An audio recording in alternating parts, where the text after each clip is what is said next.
జగన్మోహన్ రెడ్డి గారు ఎప్పుడు press conference పెట్టినా విత్ ఆధారాలతోనే మాట్లాడతారు.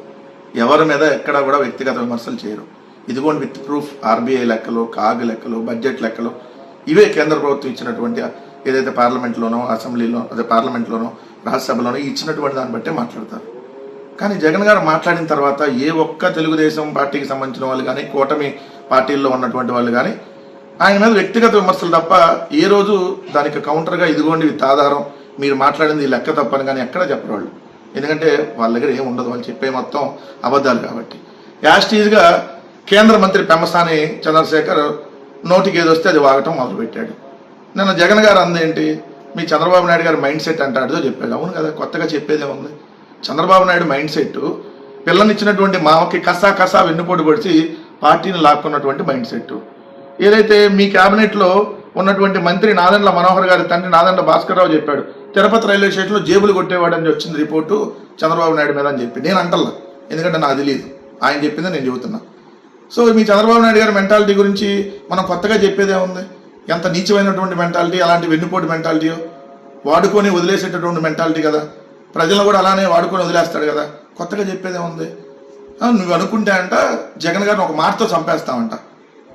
అంటే మీరు చంపేయడానికి కేంద్ర మంత్రి పదవి తీసుకున్నారా? అవునులే, మీరు చంపేసేటటువంటి సమర్థులే. ఎందుకంటే మన గుంటూరులో అంబటి రాంబాబు గారి ఇంటి మీదకి వెళ్ళి అంబటి రాంబాబు గారిని చంపేయాలని మీరు చేసినటువంటి ప్రయత్నం మామూలు ప్రయత్నమా? మీరు సమర్థులే చంపటంలో.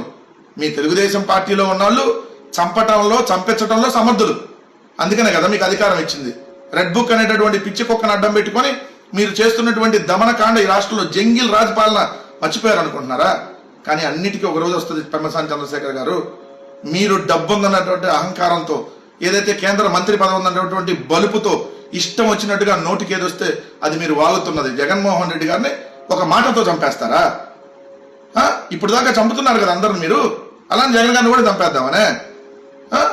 రాజకీయంగా జగన్ గారు అడిగినటువంటి ప్రశ్నలకి సమాధానం చెప్పడం చేతగానటువంటి ఓ దద్దమ్మ కేంద్ర మంత్రి వ్యక్తిగతంగా చంపుతాం, ఒక మాటతోనే చంపేస్తాం, లేదంటే ఒక దాడితో చంపేస్తాం, అందుకనే మీకు ఇచ్చింది. గుంటూరు ప్రజలు కూడా గమనించమని చెప్తా ఉన్నా. తెలుగుదేశం పార్టీ ఏ విధంగా తయారయ్యిందో, ఈ రాష్ట్రానికి శాశ్వత ఉగ్రవాద సంస్థగా తెలుగుదేశం పార్టీ తయారైందనడానికి పెమ్మసాని చంద్రశేఖర్ గారి మాటలే ఒక ఉదాహరణ.